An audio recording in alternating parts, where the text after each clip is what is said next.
Hello everyone, it's Kay here, and I'm here as promised to do a little product review on the We Are Memory Keepers tab punch board, which is a bit of a mouthful, I think you'll agree. But this dinky little board is actually quite a thing. It really is. I've had a couple of days playing with it, and it really is quite a clever little gizmo. People that do journaling, that like to do scrapbook layouts, that like to make junk journals or albums or anything of that nature would, I am absolutely sure, find this little board quite a thing to have in their craft tools and equipment. I'm saying little because it measures, and these are only approximate, 7 3/4 by 5 3/8, and it's approximately ½ an inch in height. So it is a little board, but it is a very clever little board. Now you might, if you haven't seen them up close yourself, have thought, oh well, you know, it's just another punch board to get us all out there and get us all buying. But it's quite ingenious, I have to say. Now, I'm no mathematician. I think I would probably fare better with it if I were, because you do need to have some skills in the math line if your eye isn't very good. Basically, looking at the picture at the top here, the idea is that you can make tabs for pages. So, you know, it's a page separator, but there's so much more to it. If I work in from this way, you've got a little cutting tool, and that really is, I know it doesn't look very large there, but that little blade is really very accomplished. And there's also a smooth button there, and what that does is allow the smooth button to sit into this. It's almost like a handle situation, and it just glides along like so. If I lift this bit up, you'll see there is a actual cleft in the board, and it's quite significant. It's certainly deeper than the actual blade, but it would need to be, because you do need to be sure that you are cutting smoothly through any paper or card, and it will take a lightweight card that you're using. And it is, I have found, quite important that in using this little board you keep that area clear. If you get a build-up of card dust or little slithers of card, like with any score or cutting board, it is eventually going to accumulate and prevent you getting a clean cut. So it's very low maintenance whilst you're using it, but I think those things do need to be borne in mind. The handle bit settles down quite nicely in its own right. It houses the little cutting gizmo really nicely and very safely, so you don't have to worry if you're taking it away with you somewhere that is going to fall out. It really does take a little bit of manoeuvring to pull it out of its little safety area there.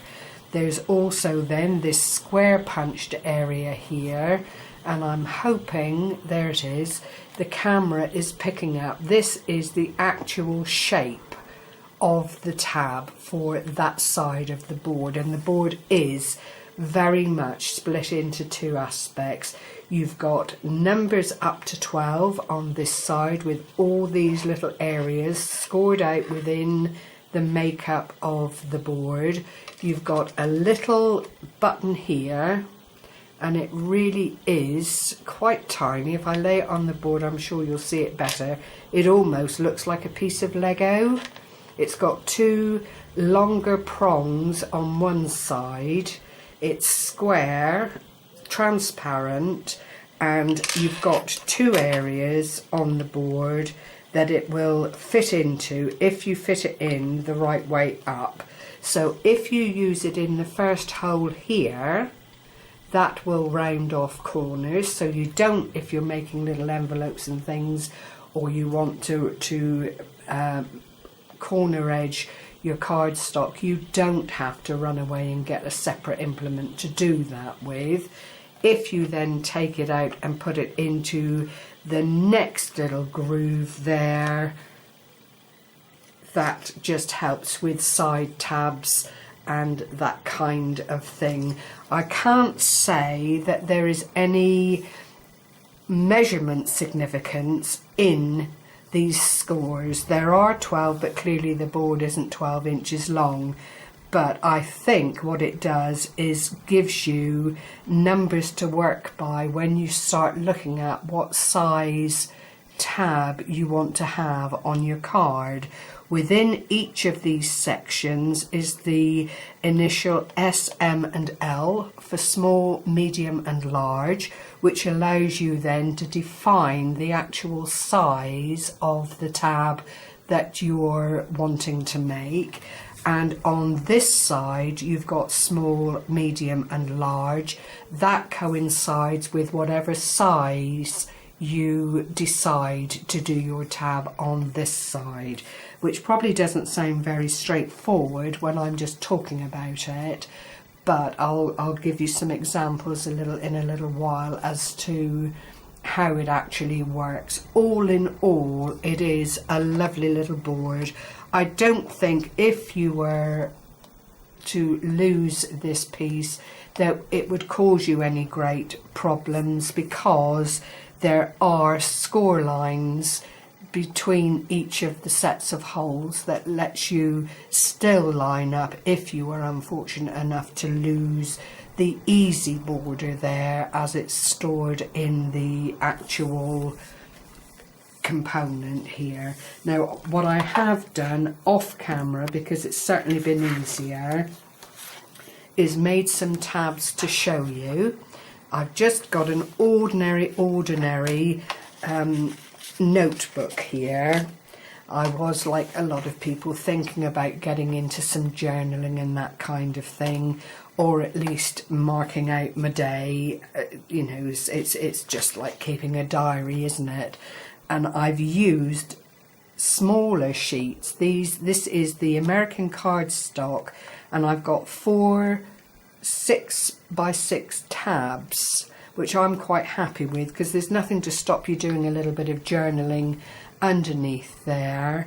When you move on, all of them are the same size, but I have spaced them out so that they lie alongside one another like that, and you can obviously move them around on the page if you don't quite get it right. There's the third one, all doing its own little thing here, and there's the fourth one. Now clearly, if you wanted to make more, it really would be about working with the board, measuring up carefully how you wanted your tabs to line up, whether you wanted them to be quite separate like I have here, or whether you need a lot more tabs because you want to arrange your project in smaller bite-sized pieces. Then you can make smaller tabs and have them running all the way down the page. But it does take a little bit of working at. For some people, they'll look at it and they'll think immediately, oh gosh, yes, easy, easy, easy. But you know, if you like things to be done in a certain way, you will want to take your time and get it right for your particular project, which clearly you have the time to do when you're at home working away at your project. The other thing I've made is a little belly band. It doesn't look very much, but it is quite effective, and I'll show you how to do that. I have reinforced it using the designer paper, because paper is flimsy, as you're all aware, and I did want to offer a little bit more substance to it, but that would make a fabulous tuck spot. or you could use it on the bottom of the page and just put little documents in, and you know, or just use it as a standard belly band, and perhaps put some extra bits on the end to make it fit. This is only a 6x6 pad, which is why it's on the short side for the notebook that I'm using today. Clearly, if you had a larger notebook, you'd want larger papers, and you would make your tab accordingly. Making the tabs themselves is really quite straightforward. I've also made a little envelope here, which is ideal. It's quite sizable. I've folded in edges, and all you do once you've got whatever it is in it that you want to anchor down or put into your journal with a paper clip or what have you, is just fold it over. I haven't put any glue or anything like that on it, but it is all in all something else that you can make on the board that doesn't mean running hither and thither to collect bits and pieces that you want for your journal, and it is really quite effective. You could actually leave the sides open here and just have it as a tuck pocket with a little tab on top with memorabilia or something of that nature on it. There is a smaller envelope again, and you really can make very, very tiny pieces. This is the American cardstock. It does cut very well and allows you to use a card like the American cardstock, which is actually quite good quality. And then I've got a different shaped envelope again here, and this is made just from a 6x4 piece of paper. I have had some help. I did do some research on YouTube to see what else was available out there, because the product hasn't been out on the market for very long.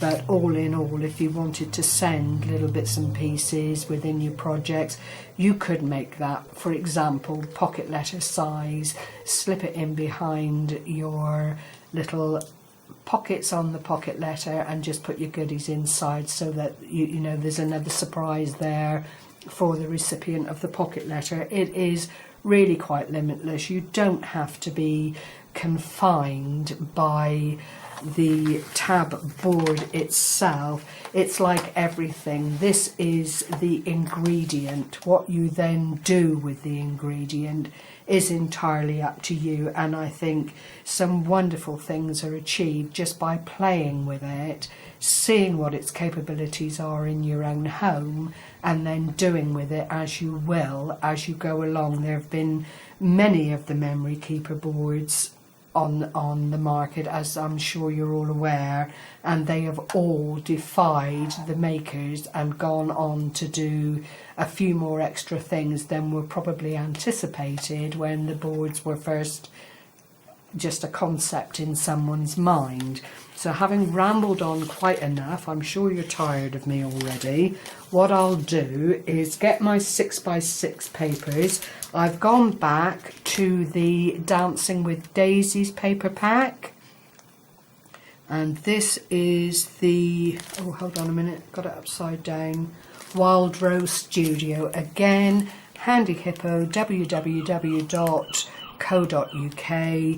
This is where the tab punch board came from, where the papers have come from. So if you want to see the products in all their glory, do go along and check out the store and see what grabs your attention. So for now, I'm getting another We Are Memory Keepers board here. I've got my 6x6 papers, and what I'm going to do initially, because this is 6x6, I'm going to cut at the 4-inch mark, like so. And there is the base of my envelope. I'm then going to get the tab board, and I have to work this way, otherwise I can't see what I'm doing, obviously. And I am taking this up to number 6, and I'm lining it up. There is the number 6. I doubt very much that the camera will pick it up at this distance. but that is the number 6, and I'm choosing to do a large style tag.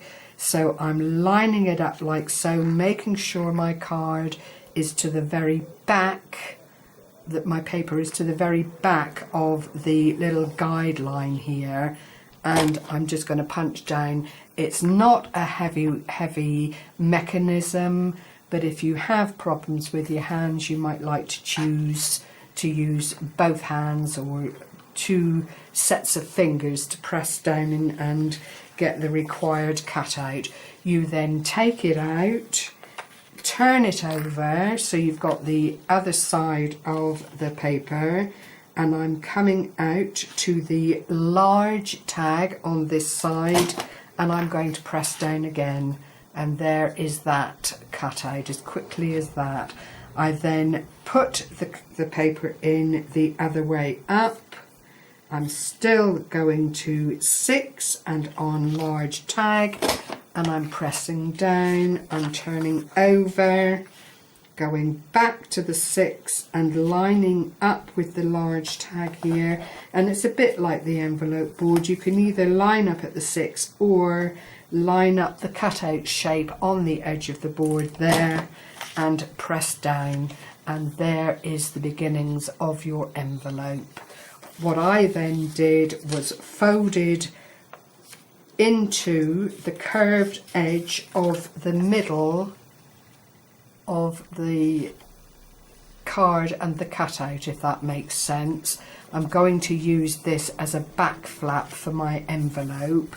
I'm doing the same on the other side and just creasing it down quite firmly. You can burnish it, you can do whatever you like, whatever suits you. Clearly it's, you know, entirely up to you how you do this really. What I also like to do is tuck in the top flaps like so, and it just acts to reinforce your envelope. You don't have to, you can cut it all off if you want to, but this does strengthen, and this is only paper I'm using, and I really do want to get the quality aspect into my little envelope. I fold up what will be, so I folded all these, sorry I didn't realise I was off shot. I folded up all of the edges, left the top tab out. This is the bottom tab which I folded up those two, and then if you fold those inside one another like so, you need a little bit of glue just to anchor it down, and I'm going to cheat a little bit and just use a little bit of Yoo-Hoo because it's quicker for me today and I really don't want to take up too much of your time. There is the folded aspect of your envelope, and because you've tucked in all the edges, it actually feels quite substantial. You wouldn't have to do that if it was a card, but for paper, if you want it to be something that's going to be quite durable and perhaps take some flat back pearls or something of that nature inside them, you would want them to be, the little envelopes to be quite strong.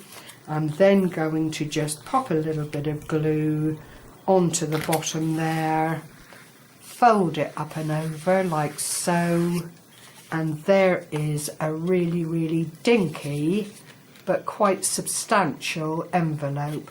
You've got the coloured side of your designer paper inside, and that doesn't detract from anything, it just makes it all look a little bit more finished. When you've put whatever you want into it, you can obviously fold that top lip over, closure with a brad or a button or a piece of ribbon, or wrap some baker twine around it and have a button on the front there. It's entirely up to you, but for use in journals and that kind of thing, I just think it's such a sweet size, and it doesn't detract from putting anything into it to send off to the recipient of the main project. So, you know, for my money, it's already a little winner. And the other thing I wanted to show you today, I don't want to go on for too long, is the belly band, which works really well. Again, I am taking it to I think I'll take it to 7, no, to 7 on large, and I'm going to then turn it over, bring my large back, which is dire measuring. I'll make it a medium instead, or even a, no, let's do it small. I really have poo-pooed that one. But there is the cutout, and this is for the belly band. And again, it's about folding the paper to reinforce. So I take the tabs down like so, and again, you can quite simply put them back into the tab and cut them off if you want to. But I do like to reinforce things and give them a little bit of extra strength when it's paper product rather than card. And all I would do with that then is just glue it down again with a little bit of glue, and that then can be put directly into your project and used virtually immediately, or at least when the glue is dry.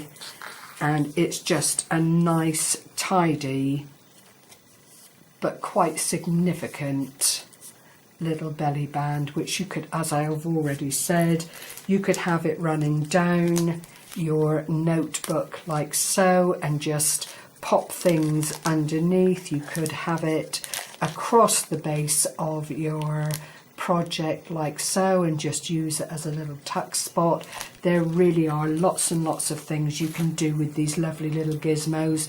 To get the different sized envelopes, all you do is cut your paper smaller and then cut your tab to suit what you're looking for. It really is as simple as that, and there's nothing like getting something like this and just practicing and playing with it until it meets what you want it to do. And you know, like everything, you will find a way to use it that suits you in the best possible way. So without further ado, I will love you and leave you in the hope that I've done justice to the tab board and that you see the potential within your craft creations.